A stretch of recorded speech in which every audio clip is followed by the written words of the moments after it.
We have arrived! Kilimanjaro Safaris, here we come. Only a 20-minute wait. Not bad, you gotta get here early though, because I can see that line will get long.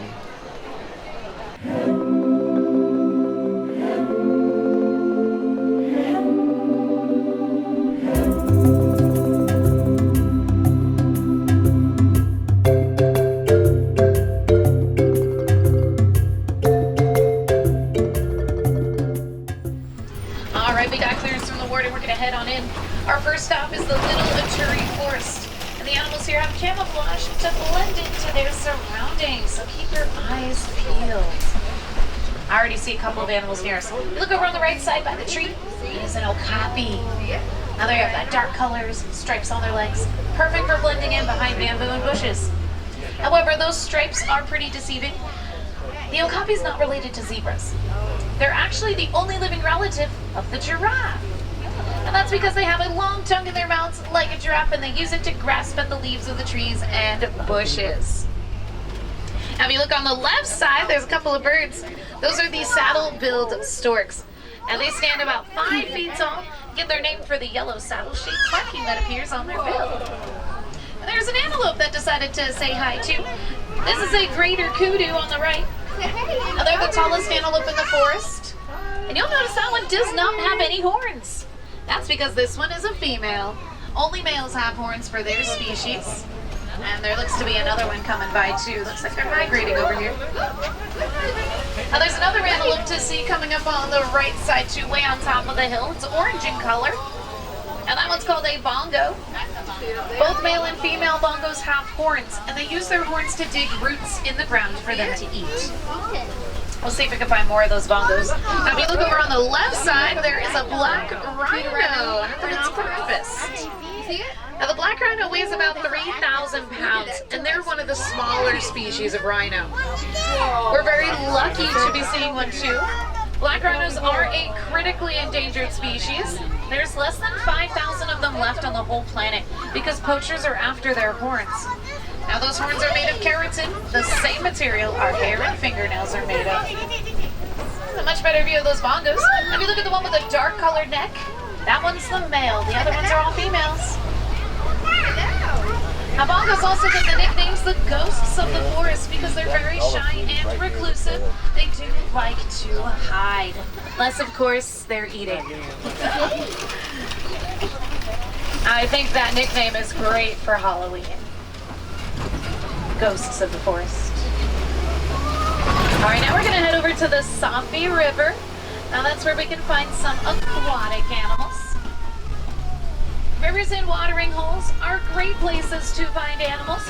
Water is our most valuable resource and the reason life exists at all on this planet. Now this animal is kind of hard to see, but if you glimpse over on the right side, you may catch a glimpse of some hippos. We'll probably see more up ahead too, so make sure we're staying seated, even those little ones. Now hippos are pretty large animals. The Nile hippopotamus weighs about 5,500 pounds.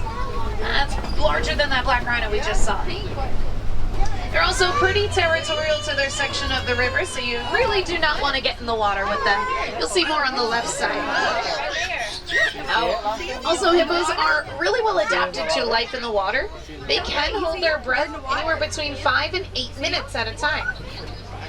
Now, however, hippos can't swim.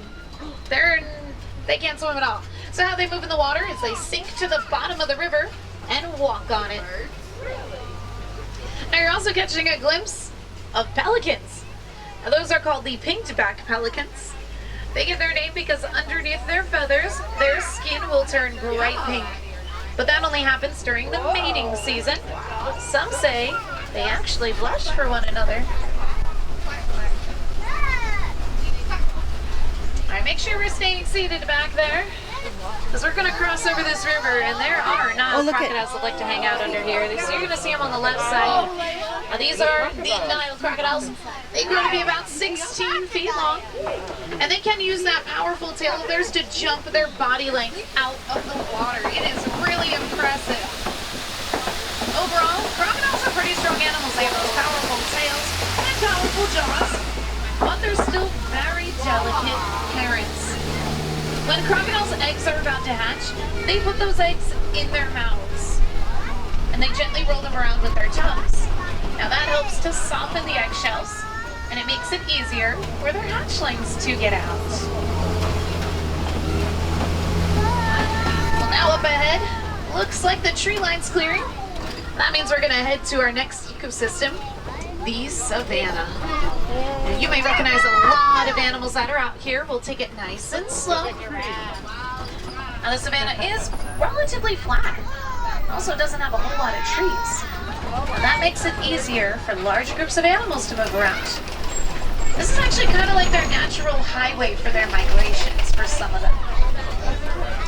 I'm already seeing a couple of giraffe out there. They're kind of scattered around underneath the trees, so we'll get great views all around. Giraffes are pretty easy to spot from a distance. They are the tallest land animals after all. Oh my god, look at how adorable. So we'll go nice and slow. You're going to start to see them over on the right side. Now these giraffe are all the same species. Now they're called the Maasai giraffe for those irregular jagged shaped spots that are on their bodies. Now they are the tallest land animals, like I said. Their maximum height is about 20 feet tall. That's taller than my truck. Yeah, that one's pretty thirsty. Drinking out of that puddle that's over in the grass. Now the giraffes, those spots on their bodies, they're also unique to the individual. No two giraffe are alike. It's just like us and our fingerprints. Now friends, back there I do see some little ones with their feet standing on laps. Make sure everyone's bottoms are in a seat or on a lap. Now I do see a couple of younger giraffe out there too. We'll try and get a little closer to them. You may see some over by a tree. That smaller one is about 3 months old. So just a little tyke.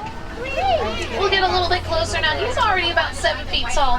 When they're born, they're about 6 feet tall. Hyenas. Now, if you look over on the left side, these are not hyenas, friends. These are the African wild dogs. Now, they also get the name of the painted dogs because their coat pattern looks like somebody finger painted on them. And they're one of the most successful hunters in Africa. They're more successful than lions. So, for comparison, lions only have about a 30 to 40% success rate. The African wild dogs, they have an 80 to 90% success rate. Yeah, they're kind of like a pack of wolves. They run their prey to exhaustion. Gonna get a close view of some more giraffe coming up on the left side. There's also a couple of other animals too. You'll see cattle with large horns. They're the Ankole cattle. They're one of the only domesticated animals on the reserve. See that giraffe? There's a baby right there. Now there's one that's over by that tree stump. That one is a 1-year-old. Make sure we keep our hands inside the vehicles if the animals get close. So, like I said, with that baby giraffe that you saw off in the distance earlier, when they're born, they're about 6 feet tall. And by their first birthday, they actually double in size. Giraffes grow 6 feet in 1 year. That's a growth spurt for He's sure. giving him food. He can't reach. Giraffes really use their height to their advantage. They eat those leaves off of these trees. They'll eat those leaves until they can't reach them anymore. That's how a lot of the trees look the way they do out here, but the leaves only at the very tops of them. Alright, you get a great view of the giraffe on both sides of us. You get a great view of that youngster, that little 3-month-old. And that 3-month-old was named recently. His name is Humphrey. I know, it's a super cute name. You really can see some size differences over there on the right. You got the 3-month-old, the 1-year-old, and then an adult. Now, not every giraffe is going to reach that 20-foot tall height. They are kind of like us people. We don't all reach the same height either. I kind of like to think that not every giraffe is going to play basketball if they had it in their world.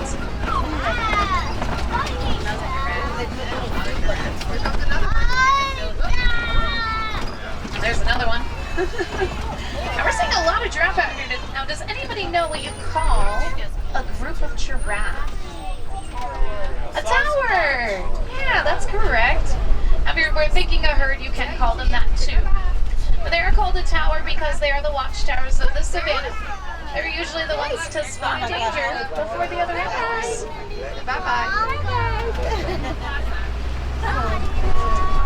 Now coming up on the right side, there are some small antelope that are hanging around. You want to also see some wildebeest. wildebeest. Now these small antelope you'll see first there are called springbok. Springbok are incredibly athletic. They get their name because of their jumping abilities. Springbok can jump about 6 feet in the air, 13 feet across when they're excited or scared. So if they wanted to, they could jump and join us in this truck. Oh, there's a wildebeest. One just almost ran in front of the truck. Now these are called white-bearded wildebeest. You're kind of seeing them scattered around over off in the distance on the right. A wildebeest, they live in very large herds, and a herd of them can be up to 1.5 million individuals. You're gonna get a great view of them coming up on the left side. There are 3 of them. They're trying to catch up with the rest of their herd. Now wildebeest, their name is an Afrikaans word, and it literally does translate to mean wild beast for their menacing looking appearances. However, I think they get a bad reputation from the Lion King though. You know, it's not really their fault, it's all Scar's fault. Now let's continue on, let's see what other animals we find deeper into the savannah.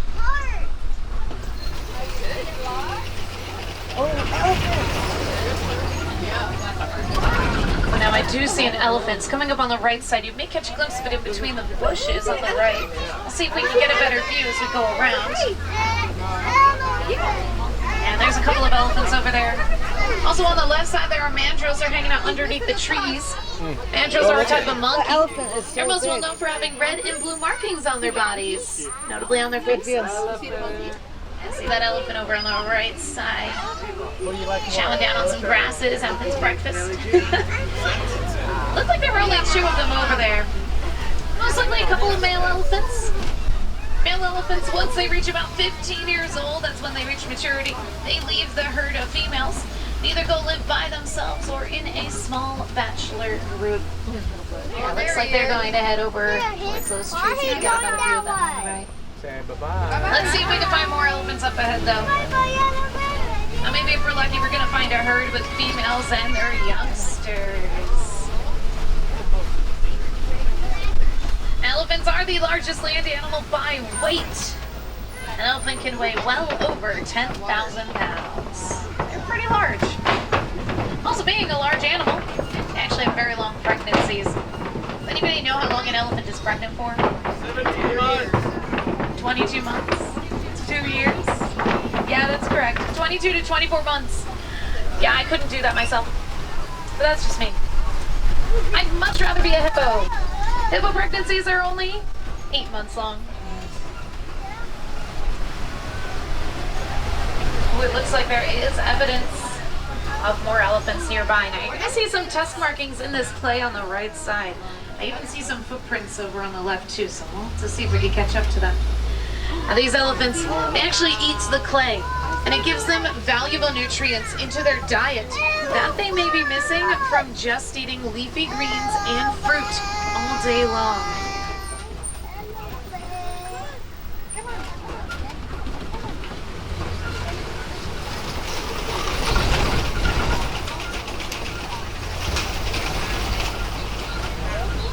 Looks like there is a small herd over on our left. Actually, this could be another bachelor group of males.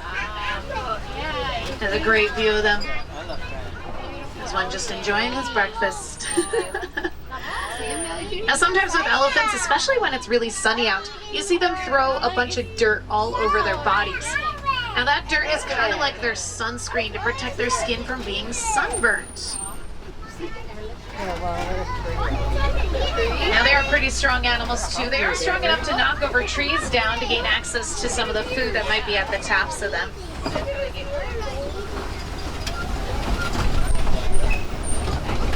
Go right, another view of an elephant.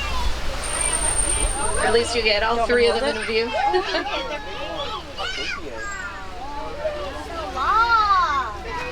Now that one's already got his sunscreen on. Sometimes they even add a little grass on their bodies too for a little added protection. Now these elephants, these are a couple of males, so what they're going to do is they're going to spar with one another. This is totally natural behavior. It's kind of like wrestling. That's how elephants determine who is the more dominant one of the group. Pretty cool to see. One of my favorite things that elephants do. It's kind of like when siblings fight. No, they're not actually going to hurt each other. Oh, look, all the You're also going to flamingos. see there are flamingos on the left too. These are called the greater flamingos. They are the tallest and lightest color pink of all the flamingo species. Now you may be wondering why there's a couple of gray flamingos over there. Now those are chicks. They're about 6 months old. And look at their pink coloration over time. They get it from the food they eat in the water. It's called brine shrimp. That shrimp contains a protein called beta-carotene. So that's what turns their feathers pink. Wow, those elephants are really going at it.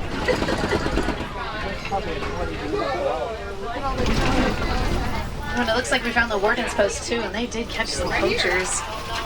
Now that's a good thing. Now poachers, unfortunately, they're becoming more sophisticated. They're even using night vision to do their bidding. But scientists and conservationists are doing their part. They're learning more about these animals and better ways to protect them. And one way they're helping is with elephants. Now farmers in Kenya, they were having issues with elephants migrating through their farms, destroying their livelihoods. That made the farmers angry and wanted to poach the elephants. Now scientists found out that elephants are afraid of bees. They do have sensitive skin after all, and they don't like being stung. So to help those farmers out, the scientists helped them build beehive fences to put around their farms. And it actually worked. The elephants stopped going through the farms and instead went around them. And that also gave the farmers another source of income. Selling honey was a win-win for both elephants and humans. And you'll see a couple of cheetahs on the left side. They're running around. Now, cheetahs are the fastest land animal. They could reach a speed of 70 miles per hour and go 0 to 60 in about 3 seconds. So that is one fast cat. Their bodies are completely built to run at those speeds too. Cheetahs have that long tail, which is used as a rudder, and it helps them to turn while maintaining their high speeds. What's a little little harder to see are their claws. Their claws actually do not fully retract back into their paws like other cats. They have 2 sets of tusks, and they use those to dig and protect their burrows. Now you may notice, all of these warthogs are down on their front knees. Warthogs do not have a whole lot of movement in their necks, so sometimes in order to reach the food on the ground, they have to get down on their knees. Tell Mommy who it is. Too small. Now there's also, these are kind of hard to see, they kind of look like rocks, but over on the right side, there are 2 white rhinos. They're kind of hanging out right at the edge of the bushes. They kind of look like rocks. White rhinos, they're resting right now. They're much larger than the black rhino. They're about 5,000 pounds each. And there's also eggs on the ground and a bond to that antelope. Now those eggs, they belong to ostriches. I'm not seeing an ostrich nearby though, so they might be out foraging for food. But each one of those ostrich eggs weighs about 3 pounds or 2 dozen chicken eggs. It looked like those rhinos were resting pretty well. Now rhinos are what's called a crepuscular animal. So what that means is they're very active in the really early mornings and then in the late afternoons. Sometimes you see them up in the middle of the day. Most of the time you see them resting though. And now we're gonna head into this forest. This one's called Magadi Glen, home of this Warden's post, which it looks like the Wardens are taking care of some goats. They're pretty cute.